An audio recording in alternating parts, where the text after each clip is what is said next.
So good afternoon everyone. So we have done reaction of metal with oxygen. Now we will do the reaction of metal with water. तो chapter number 3 में आपका chemical properties हम discuss कर रहे थे. Second reaction क्या है कि what happens when metal react with water. जब वाटर से रिएक्ट करता है तो क्या होता है. तो जब आपका मेटल जो है वो वाटर से रिएक्ट करता है तो ये आप रिएक्शन 2 स्टेप में भी कर सकते हो, 1 स्टेप में भी कर सकते हो. It will form metal oxide या metallic oxide plus evolute hydrogen gas. Clear. और फिर जब आप वापस मेटालिक ऑक्साइड की रिएक्शन कराओगे वाटर से, so it will form base metal hydroxide plus hydrogen gas. ठीक है. तो जब भी आपका मेटल वाटर से रिएक्ट करेगा पहले क्या बनेगा, मेटल ऑक्साइड बनेगा, हाइड्रोजन गैस लिबरेट होगी. फिर सेकेंड स्टेप में क्या होगा कि बेस बन जाएगा, metal hydroxide plus hydrogen gas liberate होगी. अगर आप इस रिएक्शन को डायरेक्टली भी करना चाहते हो कि मेटल रिएक्ट विद H2O, तो यहाँ भी आप इस रिएक्शन को कर सकते हो कि मेटल के साथ हाइड्रोक्साइड यानी बेस बन जाएगा and hydrogen gas will liberate. ठीक है. अब ये चीज आपको समझ में आ गई. अब हमें देखना है 1 बाय 1 कि मेटल इससे कैसे रिएक्ट करते हैं. तो सबसे पहले जो हम मेटल लेके चलेंगे highly reactive metal, that is sodium and potassium. तो highly reactive metal sodium and potassium, अगर आपसे पूछा जाए व्हाट हैपेंस व्हेन सोडियम और potassium dropped in water, so what will happen, it will produce a lot of heat. When sodium react with water it will form base और evolute hydrogen gas and liberate a lot of heat. Balance करें equation को. तो ये जो आपकी reaction होती है जब सोडियम को वाटर में डालते हैं, it is highly exothermic. Heat liberate हो रही है ना. This reaction is highly exothermic. क्यों? हीट लिबरेट हो रही है. और अगर हाईली एक्सोथर्मिक है तो इसका मतलब समझ रहे हो कि अगर आपसे पूछा जाए what happens when sodium dropped in water, so it will evolute hydrogen gas and catch fire. ये फायर को कैच कर लेगी और वहां पानी में सोडियम पीस डालने पर आग लग जाएगी.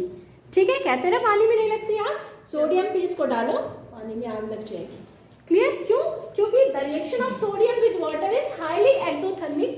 ठीक है. It will liberate a lot of heat and catch fire. समझ में आ गया.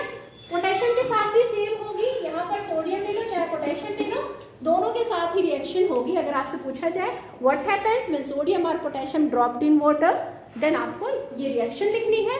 बताना है हाइड्रोजन गैस एवोल्यूट होगी plus a lot of heat भी लिबरेट होगी, हाईली एक्सोथर्मिक रिएक्शन होगी और सोडियम जो है वाटर में फायर को कैच कर लेगा. क्लियर. सेकेंड जो आपकी कैटेगरी है वो है सेकेंड ग्रुप की मैग्नीशियम एंड कैल्शियम. तो मैग्नीशियम एंड कैल्शियम इनके साथ क्या होता है, सेम रिएक्शन होती है.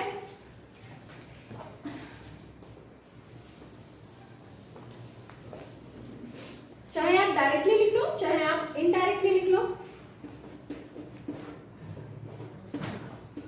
पहले ऑक्साइड बना दो, फिर आप ऑक्साइड को रिएक्ट कराओ वाटर के साथ, हाइड्रोक्साइड बना दो.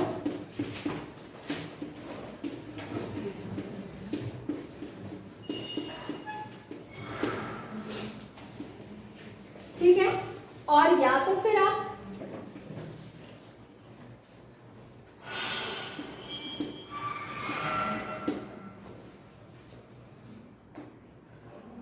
वापस करने से ये प्रॉब्लम है.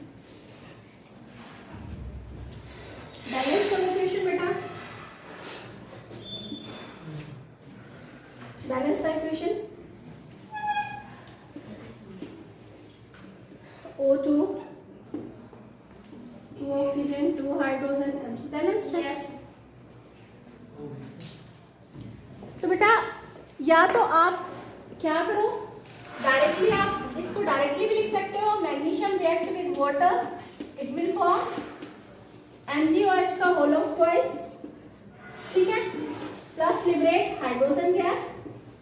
या इसको 2 स्टेप में करके दोनों स्टेप को जब आप वापस एडअप करोगे तो भी आपकी फाइनल यही इक्वेशन बन जाएगी। ठीक है, तो बेटा अब इसको समझो कि होता क्या है, क्योंकि आपसे कोई ये नहीं पूछेगा कि मैग्नीशियम की रिएक्शन बताओ वाटर के साथ। क्वेश्चन क्या आएगा, नोट डाउन करो। व्हेन मैग्नीशियम और calcium react with water, it start floating.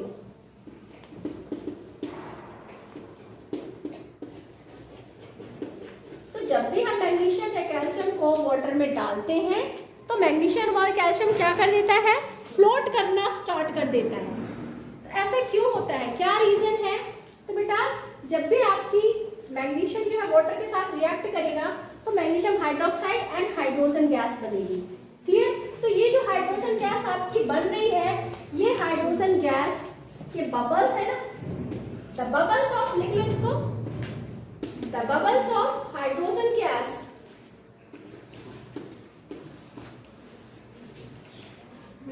will stick on the surface of calcium and magnesium, and that's why it start floating, and that's why it start floating. ठीक है, clear? तो क्या होगा कि जब भी आपका मैग्नीशियम या कैल्शियम तो आपके घर में पड़ा होगा, उसको वाटर में ड्रॉप करके देखो। ठीक है, क्विकलाइन पड़ा होगा तो कैल्शियम भी पड़ा होगा उसी में, उसको डाल करके देखो, वो फ्लोट करना स्टार्ट कर देता है। तो क्यों फ्लोट करना स्टार्ट कर देता है? What is the reason? Because when magnesium react with water, hydrogen gas is formed, the bubbles of hydrogen gas get stick on the surface of calcium and magnesium and they start floating. Clear? Okay, अब आता है third, note कर लिया आपने? Next, जब aluminium react करता है water से तब क्या होता है?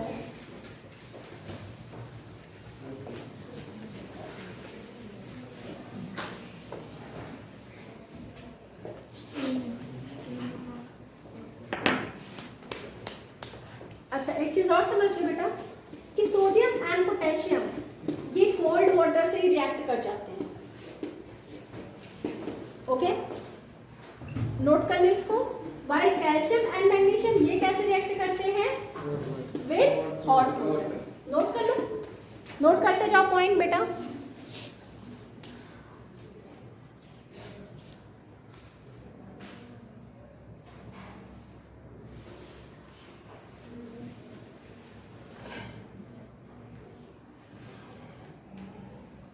कर लिया?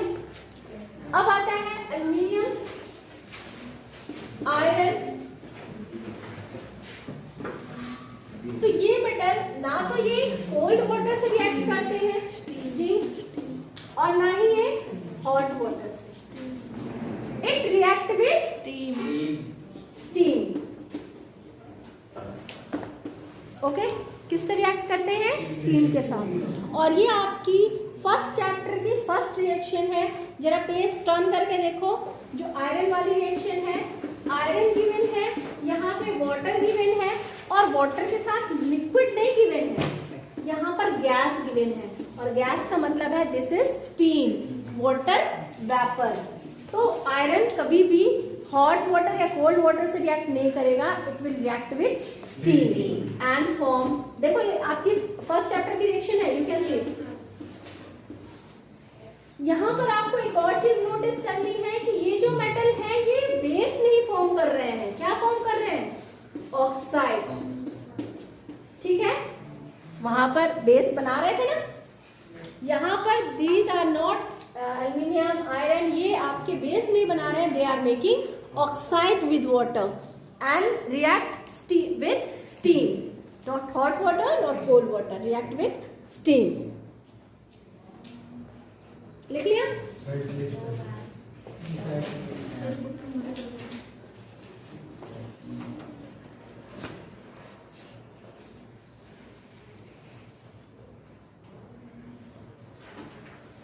लिख लिया?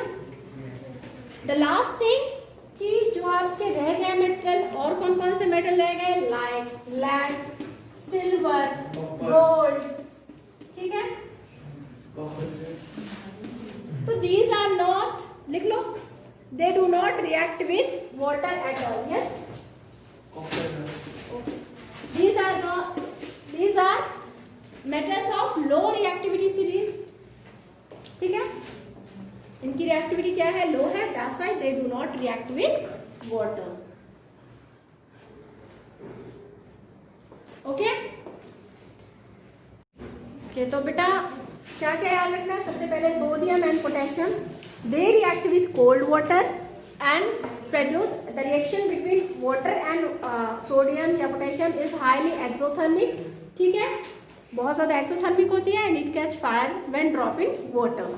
Second thing, magnesium and calcium. When magnesium and calcium is dropped in water, then it start floating.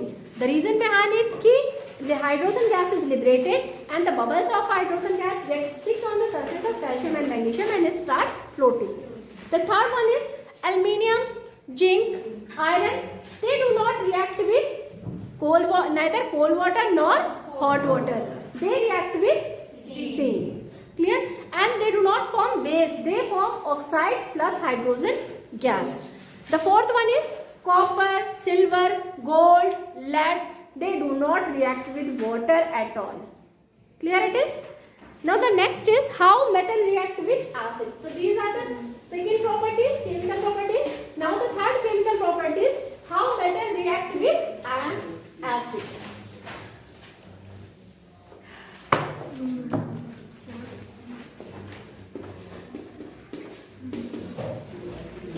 Whenever the metal react with acid, it will always form salt plus liberate hydrogen gas. Plus liberate hydrogen gas. And in NCERT you can see the activity which is done with zinc plus sulfuric acid. ठीक है, यहाँ पर आप देख सकते हो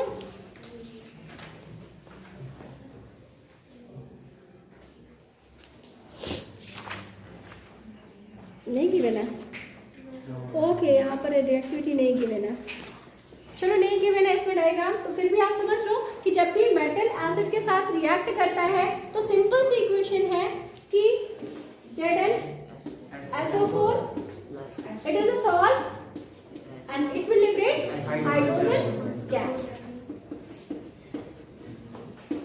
If you are taking HCl, the same thing will happen. ZnCl2 plus hydrogen gas.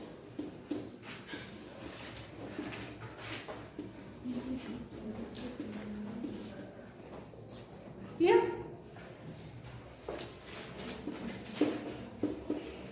अब आपने ये समझना है कौन से मेटल हैं जो लिबरेट करते हैं हाइड्रोजन गैस और कौन से हैं जो हाइड्रोजन गैस को लिबरेट नहीं करते.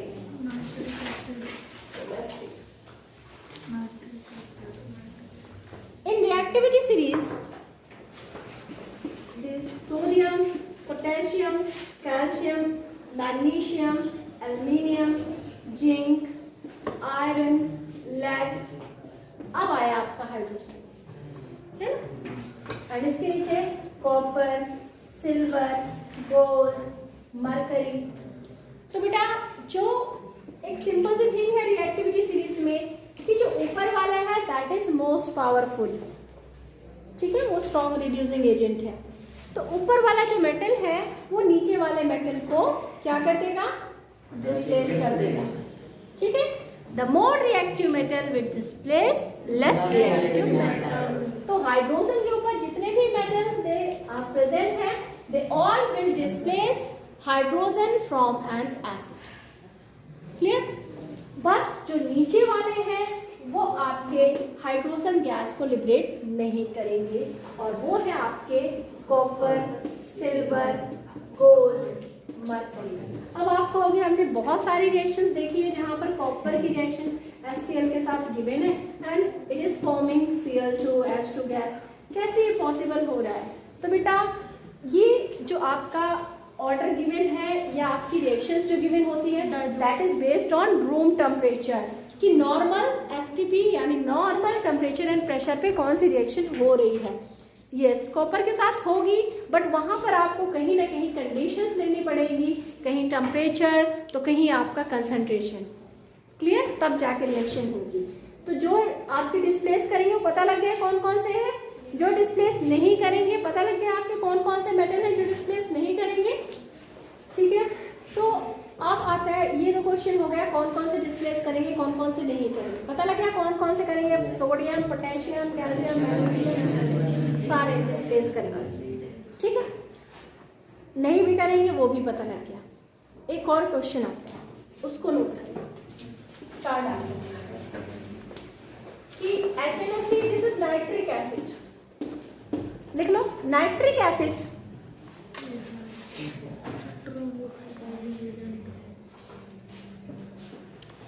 लिख लेना। when nitric acid react with metal, when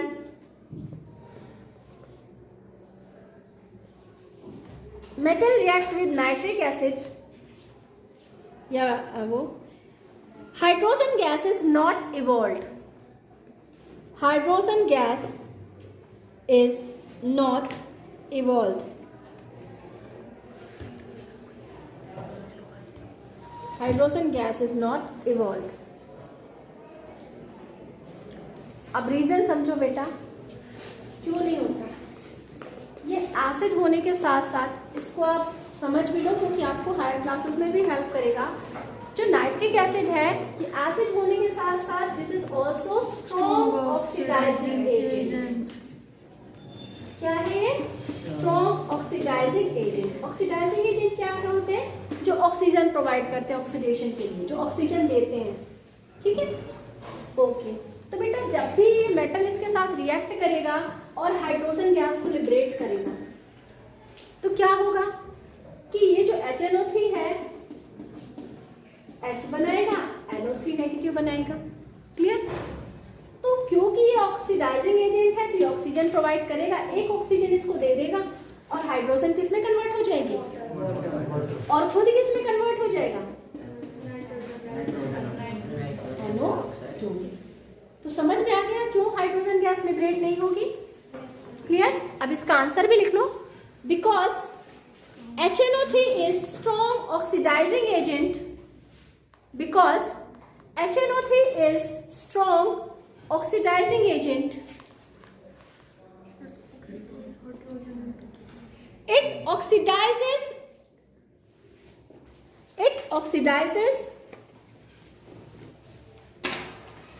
H2 into it oxidizes H2 into water and itself gets reduced to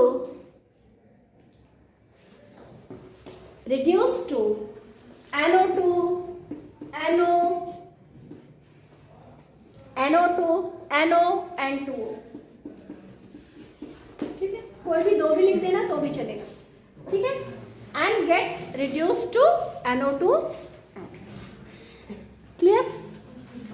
अच्छा, अब वन थिंग मोर, आपसे ये भी क्वेश्चन पूछा जा सकता है कि कौन जो है ज्यादा विगोरसली रिएक्ट करेगा वाटर से।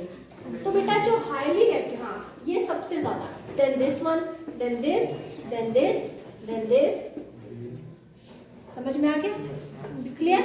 मतलब इसको जब डालोगे वाटर में तो हाइड्रोजन गैस के बबल्स मतलब बिल्कुल निकलते हुए दिखाई देंगे बहुत तेजी से। सेम एज सबके साथ यही होगा, बहुत तेजी से। यहाँ पर थोड़ा सा जो होगा बबल्स कम हो जाएंगे। क्लियर? ठीक है। अच्छा, one thing more, the last point लिख लो, एक्वारेजिया। एक्वारेजिया, एक्वारेजिया क्या है समझ लो इसको। Aqua regia is a mixture of acid, इसमें HCl एंड HNO3 दोनों ही स्ट्रॉन्ग एसिड आपके मिक्स होते हैं। HCl का रेशियो होता है 3 एंड HNO3 का रेशियो होता है 1। तो means it is a mixture of hydrochloric acid and nitric acid in ratio 3:1। और एक्वारेजिया शायद आपने यूज नहीं किया होगा, हम लैब में यूज करते थे। तो यहाँ पर तो खैर आपको करके दिखाते हैं, वहाँ पर हमको सारा मतलब कि टेस्ट जो हमें 10 टेस्ट ट्यूब दे दी जाती थी, 10 स्मॉल वाली 10 बिग वाली, और नीचे सेल्फ होती थी, उसमें हम अपना सारा सामान रखते थे। फिर जब ईयर खत्म होता था तो वो डिपॉजिट कराते थे, एंट्री भी होती थी, फिर जब डिपॉजिट कराते थे तो सारा सामान होता था। तो वो यूज़ करते चले आ रहे इतने साल से स्टूडेंट। तो टेस्ट ट्यूब किसी में प्रेसिपिटेट होता था, कोई गंदी होती थी, तो मालूम है हम क्या करते थे, हम उसमें डालते थे HCl एंड 1 ड्रॉप HNO3 और वो बिल्कुल क्लीन हो जाती थी। बहुत ही स्ट्रॉन्ग है ये। तो जहाँ पर मतलब किसमें तो गोल्ड भी डालते हैं ना, तो गोल्ड भी डिसॉल्व कर लेता है। जब आप बोलते हैं ना कि ज्वेलर्स के पास 3 टाइम 4 टाइम जाओ गोल्ड खत्म हो जाता है, क्यों खत्म हो जाता है मालूम है?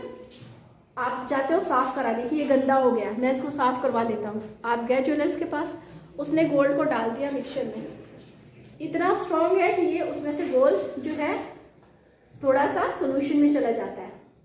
आपका तो ज्वेलरी साफ हो गई, आप लेकर के चले गए, लेकिन आपका थोड़ा सा गोल्ड उसमें चला गया, उसके बाद वो उसमें से एक्सट्रैक्ट करके निकाल लेते हैं। ठीक है, तो आप अगर 5-6 टाइम अगर उसके पास जाओ ना वॉश कराने, थोड़ी देर में आपका गोल्ड जो होगा वो खत्म ही हो जाएगा। तो दिस इज एक्वारेजिया। समझ में आ गया? क्लियर? तो this is all about for today's lecture. Tomorrow we will discuss the next part of this chapter.